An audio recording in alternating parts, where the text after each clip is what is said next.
Station 9501. Thank you for your 20 years of dedicated service to the citizens of Dallas.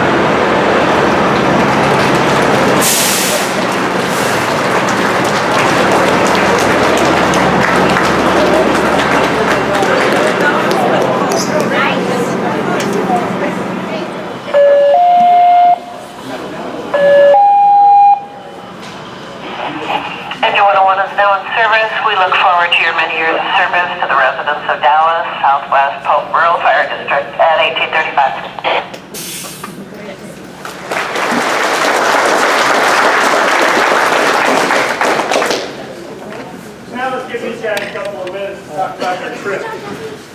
Okay, hey Richard, you might want to come over here so you don't get rolled. I think it was the first week of February. And there's a blizzard in Dallas.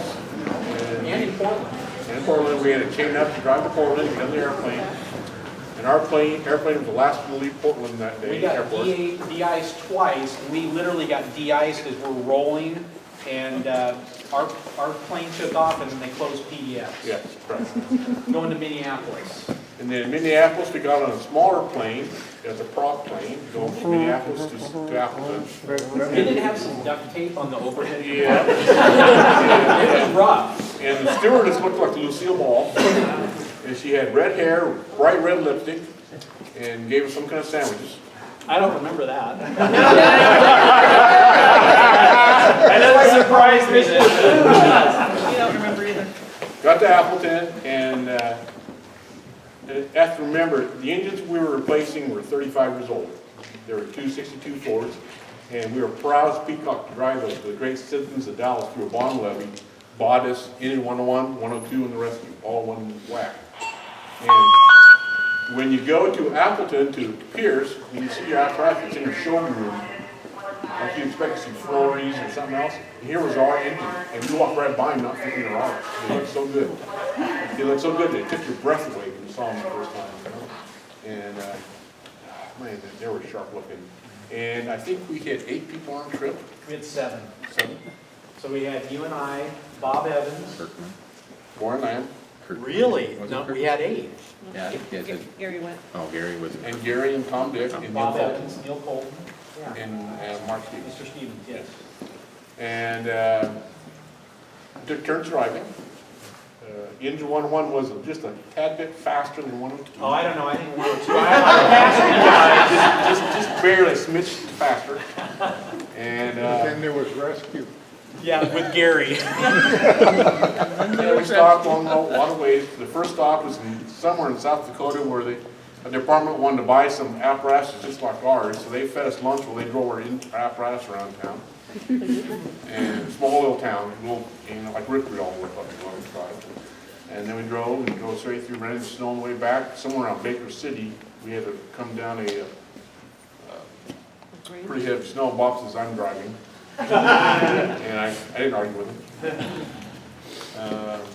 But again, the idea that we transported, we expected to be 30 years of history for Dallas coming back. And to me, there's a lot of pressure to come back safe without any damage to it. We had to drive through a lot of weather to get here. I'm going to back up a little bit because our families took us up there and it was really hard to get up there. And coming back, my oldest son was 7 months old. Karen's driving the van with Tracy Colton, and they had to pick up your wife because she threw a chain at Clackamas. Yeah. And I think it took him as long to get home as it did for us to fly to Minneapolis. It did. It took us as long to get home as when you got before you got on the plane to go to Appleton. Wow, You got there incredible. about the time we finally got home. When we finally got to Appleton, though, what I want to just emphasize is the way that Pierce treats you. I mean, they treat you like your family, and I called my wife at 5 tonight and I said, is there any of those old pictures from 95? So she found some, Warren Lamb had given me some. So there's a picture book of some of our trip. And anyway, but just the quality, the fit and finish, and anywhere you went in the Pierce factory, they would stop and talk to you. I mean, just as you are part of this awesome family. And fed us well, and just a lot of TLC. They gave us kind of a crash course on operating the new apparatus. They took us out back, and we kind of went through a driving course and some pumping and everything. And just the camaraderie that we had with the group that went back. It was one of those trip of a lifetime. And I remember when we were getting ready to leave Pierce, we had the trucks, all three, we had some pictures, and they said, oh, you do not chain up our trucks. Do not chain up these trucks. We were being chased by weather going there, and then we were trying to outrun the weather coming back to Oregon. And so we had no chains. And I remember we got to Idaho, and I think there's a pass, a big, tall, isn't there a steep? Right before I know. So Bob was driving on 101, Warren was driving on 102. Who drove rescue up that pass? Was it you did? Idaho. I just remember there were semis coming down, and at one point it seemed like one of the semis, like the trailer was like coming down like this, and I had never been so scared in my life. We got brand new, like $750,000 of apparatus in the worst conditions. Pierce said no chains, and we're going up. And they also, we let the trucks run from the time we left Pierce until we got home. We never shut them down because it was sub-freezing part of that trip. And but again, trip of a lifetime, and just the care that they gave us, and to see those three trucks not quite finished in the staging area, and it was kind of the debut of those new decals, the gold decals. It was a surprise to the department. I think none of us knew that was going to happen, right, Bill? That was a surprise to all of us from a past time. But anyway, we had a great trip. They fed you Western. They fed us very well. Yeah, they fed us well. Everybody thought we were lost from Dallas, Texas, coming back on I-90. They're like, you guys are taking the wrong route here. Anyway, if you get a chance, look at the picture book, because it's got, we all look a lot younger. Where was your final stop before they got into town? Into town? Yeah, before you here? got into here, there was one Dallas. stop you guys make. Dallas.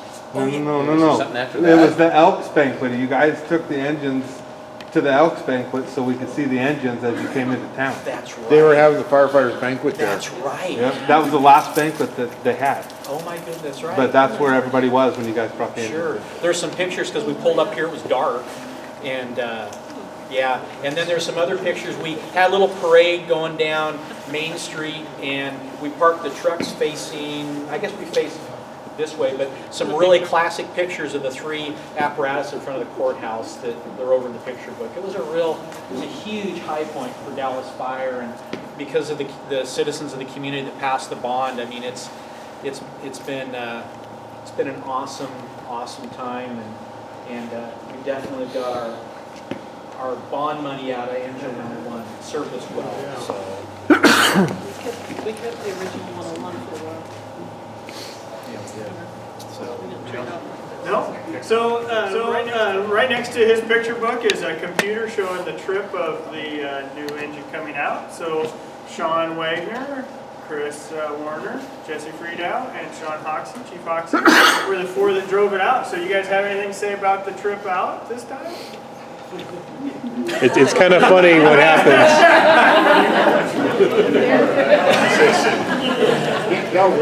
So Wagner, There's a couple things that I think we should share. Most of it, 7 years is statute of limitations. That's right. So after 7 years, we can share the rest. we're able to share because we've been Exactly. Yeah. The food and the way they treat you at the factory was absolutely, it was amazing. And I've never eaten so much fried anything in my whole life.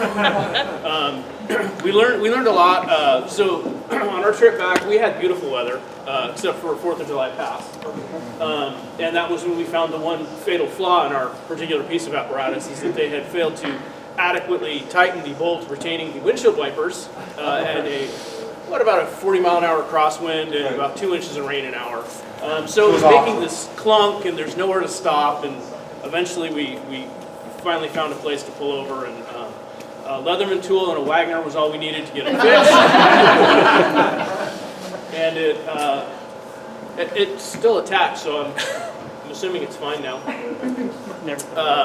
We did learn some things. The low fuel alarm is particularly obnoxious. Wasn't me. You didn't make it quieter at all. Sure there is, it's called Add Fuel. There is that. And we learned a few things. This has the Blue Death, the exhaust fluid. And we learned that you have to pay for the diesel, put the diesel in, and at the same time add the DEF, because once you hang the pump up, you can't. And so then you got to go in the store and buy it by the gallon jug. We did learn that. But it was a great crew to drive back with. Very solid engineers. And I echo the statement as we drive back. I think everybody was afraid to be the one to even put a little tiny scratch in it. And I was glad that Sean drove it through Minneapolis, because that's kind of sketchy. But yeah, it was a great drive back. If you guys have anything else to add? The 20-year difference between when you brought the 95s in and this one, everybody was trying to tell us that Texas was the other direction, so it mirrored the trip. Especially when you're in North Dakota. Yeah. Out from Fargo. Stayed away from the shippers. So please take some time, go through the apparatus, open, close doors, wherever you want to, look through it. We're going to open the top up. This has a hard cover on top to seal the hose and keep the hose out of the weather. It's also a safety factor for those loading the hose. It acts as a rail. So we'll open that up so we can show you that, put the ladder down. Please feel free to climb all over it. It's your apparatus. Enjoy some more refreshments. Please take some time to look at the book that Mike brought in and the computer pictures that are over there. So welcome and thank you for coming.